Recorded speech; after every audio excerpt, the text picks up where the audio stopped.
Bonjour et bienvenue sur Football Passionna. Aujourd'hui, on se retrouve pour analyser la dernière prestation du FC Barcelone en Ligue des Champions. Ce match s'est conclu sur une victoire importante en termes de score, mais au-delà des chiffres, il y a beaucoup de points à analyser. Le Barça a dominé, certes, mais tout n'a pas été parfait.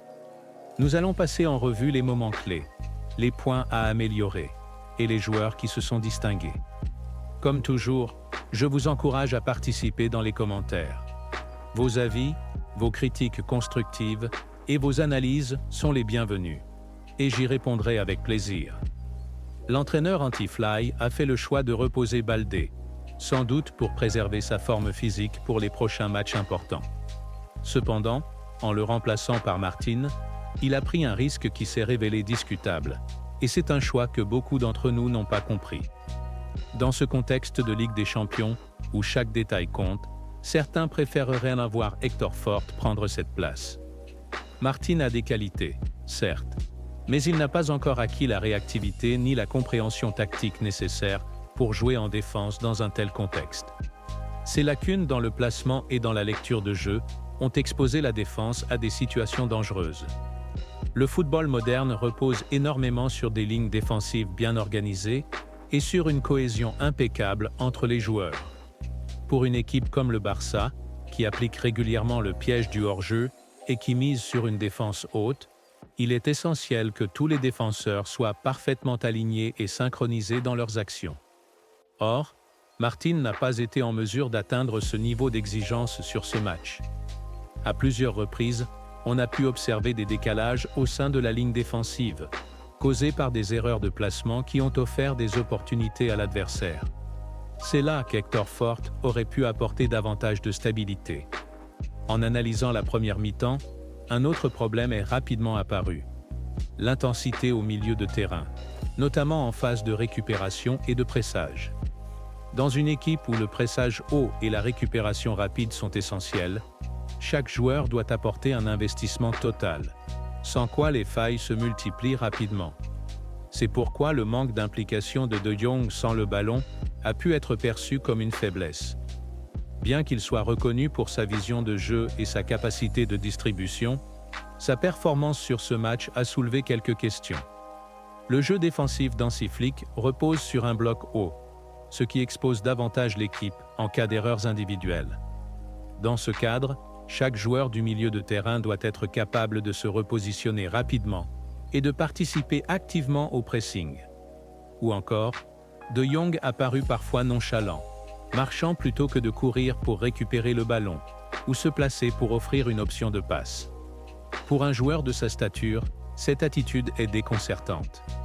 Dans les premières phases du match, il est apparu quelque peu passif, ce qui est inhabituel pour un joueur de sa qualité et de son expérience. Sous Xavi, l'équipe jouait parfois avec un bloc plus bas, ce qui limitait l'exposition de la défense aux erreurs de pressing ou au manque de réponse. Mais avec Hansi Flick, le Barça a choisi une approche plus agressive, ce qui nécessite que les milieux de terrain soient particulièrement engagés dans chaque phase de jeu. En effet, De Jong, en ralentissant certaines actions, a mis en péril le schéma défensif basé sur la récupération rapide du ballon et la fermeture des espaces. Cette observation n'est pas sans importance pour la suite de la saison. Pour aspirer au plus grand titre, l'ensemble des joueurs, et en particulier les milieux de terrain, doivent maintenir un niveau d'intensité élevé tout au long du match. Heureusement, la seconde période a été tout autre. Dès la reprise, on a vu un Barça plus dynamique, plus incisif et plus efficace dans le pressing et dans la construction des actions offensives. Cette fois, De Jong, Pedri et Casado ont été plus présents, montrant que l'équipe peut rapidement s'adapter et corriger ses erreurs. Cette montée en puissance a permis de débloquer le match et d'accentuer la pression offensive sur l'adversaire. Les combinaisons étaient un peu mieux orchestrées et les transitions plus fluides. Lewandowski a été l'un des grands artisans de cette seconde période, en signant un doublé. Mais même si 2 mai viennent enrichir ses statistiques, on peut dire qu'il a manqué quelques occasions, ce qui a suscité un léger sentiment de frustration. Pour un buteur de son calibre, chaque occasion est une opportunité de se rapprocher de records personnels. Avec ce doublé, il est désormais à un mai de son 100e en Ligue des Champions. Un accomplissement prestigieux dans la carrière d'un attaquant. En premier mi-temps, il a raté quelques occasions franches, et même si cela n'a pas impacté l'issue du match, ce manque d'efficacité doit être constaté. Passons maintenant à Koundé, qui a probablement été l'un des joueurs les plus impressionnants de ce match. Initialement formé en tant que défenseur central, Koundé a été reconverti en arrière droit, et il s'est adapté avec un succès remarquable. Au-delà de ses performances défensives, Koundé s'est distingué par la qualité de ses passes et de ses centres. Dès qu'il a eu l'opportunité d'exploiter les couloirs, il a offert des centres précis et bien ajustés, contribuant directement aux opportunités de but. Pour un joueur qui avait au départ des difficultés à participer aux phases offensives, c'était notable. On peut voir dans l'évolution de Koundé l'illustration du travail constant et de l'adaptation nécessaire pour devenir un joueur clé. En accumulant les passes décisives et en contrôlant parfaitement son couloir droit, il a prouvé qu'il pouvait jouer un rôle crucial dans les victoires du Barça. En somme, il s'impose aujourd'hui comme un arrière droit de classe mondiale, capable de s'intégrer à la fois dans les phases défensives et offensives, avec une efficacité remarquable. Du côté de l'attaque, Raphinha et Lamine Yamal ont apporté chacun une contribution précieuse. Raphinha a montré une belle capacité à créer des espaces et à percer les lignes adverses, même si, tout comme Lewandowski, il a parfois manqué de précision en premier mi-temps. Son implication a tout de même été constante, et son jeu a contribué à maintenir la pression sur l'adversaire, créant plusieurs occasions de but. La qualité de ses passes et sa vision de jeu l'ont rendu décisif dans cette rencontre, et il est resté un atout majeur sur le plan offensif. Lamine Yamal, quant à lui, a montré de belles qualités de passe et un sens du jeu qui est impressionnant pour son âge.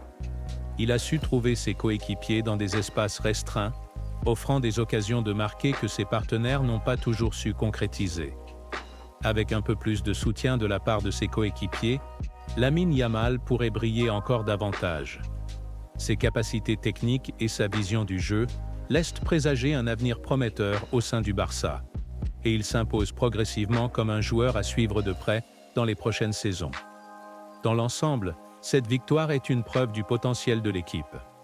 En enchaînant les performances solides, même face à des adversaires moins prestigieux, le Barça montre qu'il a retrouvé une certaine régularité et qu'il peut dominer sur plusieurs fronts.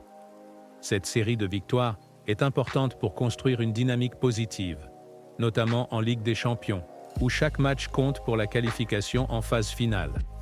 Ce n'est plus une coïncidence si le Barça marque autant de buts à chaque rencontre. C'est le fruit d'un travail collectif, où chaque joueur contribue au succès de l'équipe. Les autres grands clubs européens connaissent en ce moment des difficultés. Le PSG a trébuché. Manchester City et le Bayern ont également eu des matchs compliqués. Dans ce contexte, le Barça se distingue avec des performances constantes et un jeu qui gagne en fluidité. Ce type de match, même contre une équipe plus faible, est essentiel pour bâtir une confiance collective et assurer la continuité des bons résultats. Pour conclure, cette victoire ne doit pas être prise à la légère. Elle représente bien plus qu'un simple score positif. Elle témoigne d'une cohésion grandiose et d'une constante de chaque joueur. Le Barça a aujourd'hui les moyens d'aspirer aux plus grandes compétitions, à condition de maintenir ce niveau d'intensité et de rigueur tout au long de la saison. Les performances individuelles doivent encore s'harmoniser avec le collectif pour viser l'excellence, mais les signes sont encourageants. J'espère que cette analyse vous permettra de mieux comprendre les points forts et les aspects à travailler pour le Barça cette saison.